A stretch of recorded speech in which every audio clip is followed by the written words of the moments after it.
Hey everyone, welcome to Daily Current Affair MCQ. Today is 21st Feb 2025. 21 फरवरी 2025 है आपका. Let's start from our first question.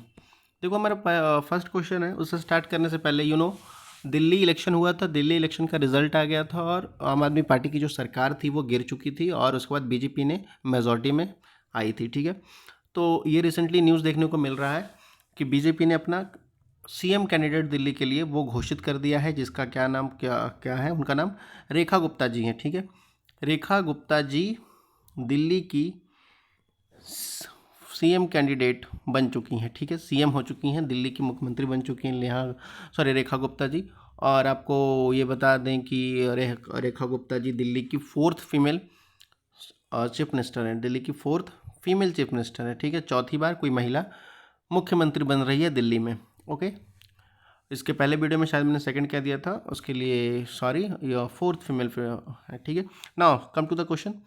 देखो, और first question is which of the following statement are correct in the respect of council of minister in India. ठीक है, council of minister जिसको COM कहते हैं, उसके रिस्पेक्ट में कौन सा स्टेटमेंट करेक्ट है वो आपको बताना है. Okay, so our first statement is the council of minister is headed by the prime minister and it include the minister, cabinet minister, minister of state and deputy minister. ठीक है, बात करता है काउंसिल ऑफ मिनिस्टर की. Council of minister में जो कह रहा है, काउंसिल ऑफ मिनिस्टर जो हेड किया जाता है किसके, प्रधानमंत्री के द्वारा. ठीक है, और इसमें कौन कौन से होते हैं, कैबिनेट मिनिस्टर की बात कर रहा है वो होते हैं, मिनिस्टर ऑफ स्टेट कहते हैं वो होते हैं राज्य मंत्री वो होते हैं, और डिप्टी मिनिस्टर उप मंत्री होते हैं. ठीक है, नाउ हमारा सेकेंड स्टेटमेंट कहता है the total number of minister in the new cabinet is restricted as to 65 as per the constitutional amendment. ठीक है, कहता है कि जो टोटल नंबर ऑफ मिनिस्टर हैं न्यू कैबिनेट में वो 65 से ज़्यादा नहीं हो सकते हैं नया कॉन्स्टिट्यूशनल अमेंडमेंट के अनुसार. ओके,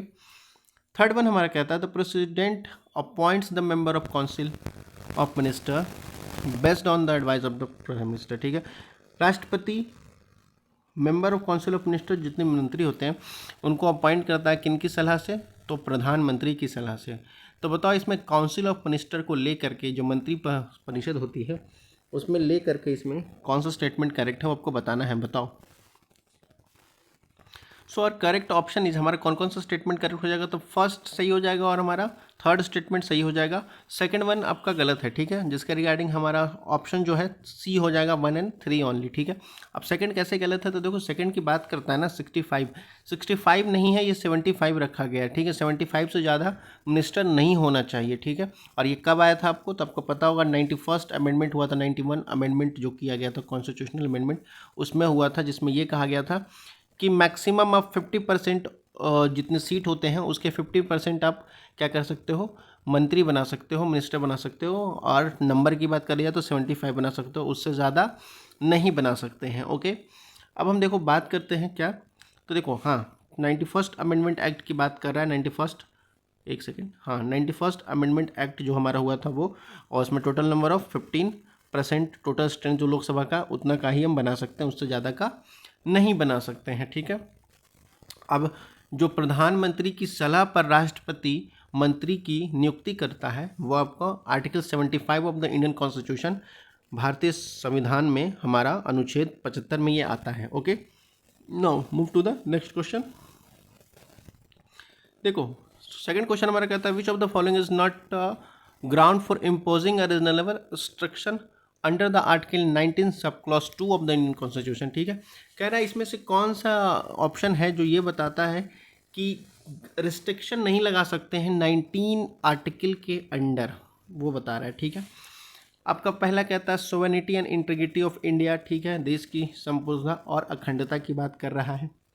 बी कहता है friendly relation with foreign state. ठीक है, फॉरेन जो भी हमारा विदेश देश है उससे हमारा दोस्ती संबंध हो उस सिचुएशन में. सी कहता है पब्लिक ऑर्डर. डी कहता है रिलीजियस बिलीफ. तो बताओ इसमें से कौन सा ऑप्शन सही है जिसके रिगार्डिंग हमको ये देखने को मिलेगा जो ग्राउंड नहीं क्रिएट करता है to impose the reasonable restriction under the article 19.